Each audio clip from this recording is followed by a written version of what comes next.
So good morning all of student. आज हम लोग नया टॉपिक लेके आए हैं। जैसा हम लोग इससे पहले लेक्चर में पढ़ चुके हैं उसी प्रकार का है। गॉस लॉ के अनुप्रयोग हैं, गॉस लॉ के एप्लीकेशन हैं। जैसा है, एक समान आवेशित अनंत समतल चादर के कारण वैद्युत क्षेत्र। इससे पहले हम लोग पढ़ चुके हैं एक समान आवेशित अनंत तार या वायर के कारण वैद्युत क्षेत्र। तो इसमें यहाँ पर एक ये शीट है, इसमें एक समान प्लस आवेश भरा हुआ है, तो इसके कारण कितना वैद्युत क्षेत्र निकलेगा ये चीज़ हम लोग को ज्ञात करना है।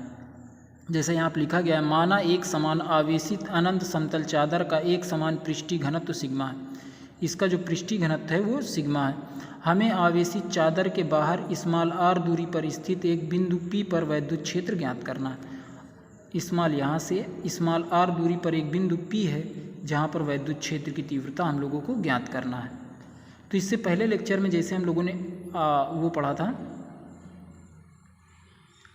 तार के कारण, तो हमारा जो गॉसियन पृष्ठ बन रहा था वो बेलनाकार बन रहा था इस प्रकार।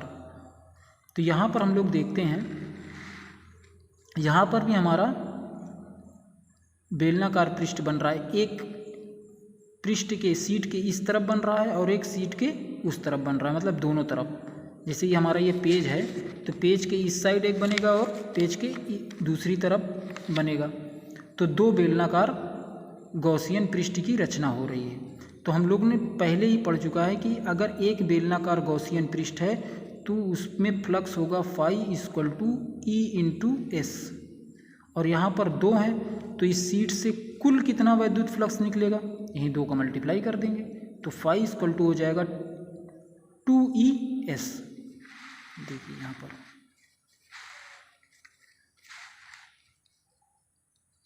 इतना प्रोसीजर पीछे हम लोग पढ़ चुके हैं। तो बंद गॉसियन पृष्ठ से होकर गुजरने वाला संपूर्ण वैद्युत फ्लक्स हमारा इतना हो गया, ES plus ES equal to TS, 2ES। एक तरफ का ये है और एक तरफ का ये।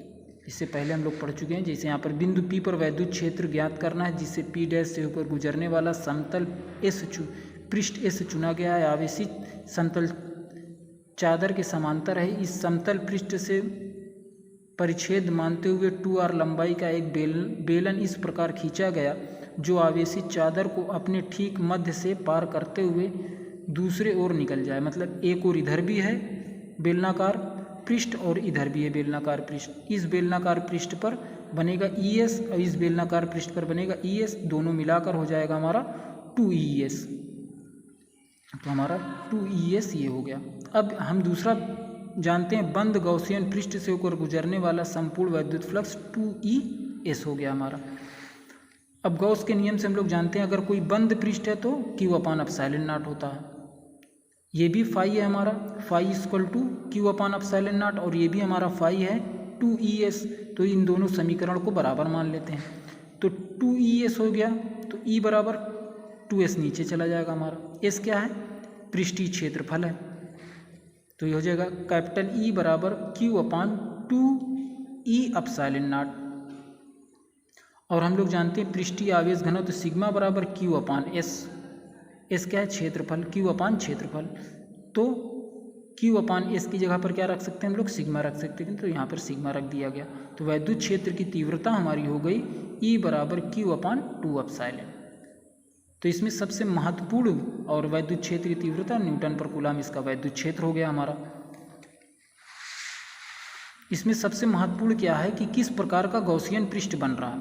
तो ये शीट है, तो एक शीट की एक और बेलनाकार पृष्ठ बन रहा है, गॉसियन पृष्ठ बन रहा है, और दूसरी ओर भी बेलनाकार गॉसियन पृष्ठ बन रहा है। तो इस शीट में कुल कितने गॉसियन पृष्ठ बन रहे हैं, दो बेलनाकार गॉसियन पृष्ठ बन रहे हैं। इससे पहले लेक्चर में हम लोग पढ़ चुके हैं गॉसियन पृष्ठ का कितना होता है, बेलनाकार का ES। तो दोनों तरफ बन रहा है तो 2ES हो गया, और ये फाई किसके बराबर है, हो जाएगा हमारा 2ES के बराबर। और फाई इक्वल टू हम लोग जानते हैं ये बेलनाकार जो है बंद पृष्ठ है तो Q/ε0। ये दोनों को बराबर कर देंगे हम लोग, हमारा ये आ जाएगा। तो इस प्रकार हम लोग इसको प्रूफ कर सकते हैं। तो देख लीजिएगा नोट में, इसके बाद अगला लेक्चर। धन्यवाद।